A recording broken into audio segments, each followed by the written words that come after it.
రాము ఇద్దరు కూర్చొని మాట్లాడినప్పుడు ఇంకేమైనా స్ట్రగుల్స్ ఏమైనా షేర్ చేసుకుంటుండే అండి ఈ లాక్డౌన్ ఇంకా లాక్డౌన్ ఉంది. లాక్డౌన్ టైంలో ఫస్ట్ సాంగ్ బిఫోర్ అంటే సొమ్మసిల్లిపోతున్నావు అనేది ఫస్ట్ సాంగ్. అవును.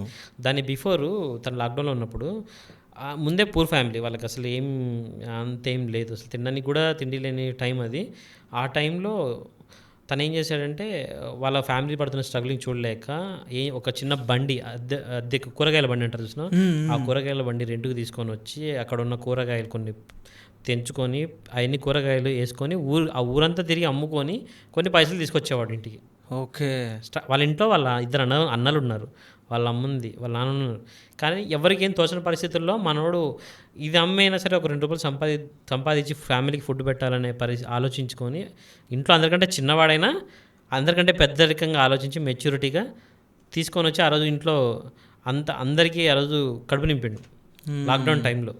ఎవరికి ఎక్కడికి బయటికి వెళ్ళి చేసుకోవడానికి పనులు లేవు, వాళ్ళందరూ కూలి పని చేసేవాళ్ళే, ఆ పనులు ఏం లేవు. ఆ టైంలో రాము చాలా స్ట్రగుల్ అయ్యి ఆ తర్వాత ఈ సొమ్మసిల్లిపోతున్నా అనే సాంగ్ రాసుకొని వచ్చాడు.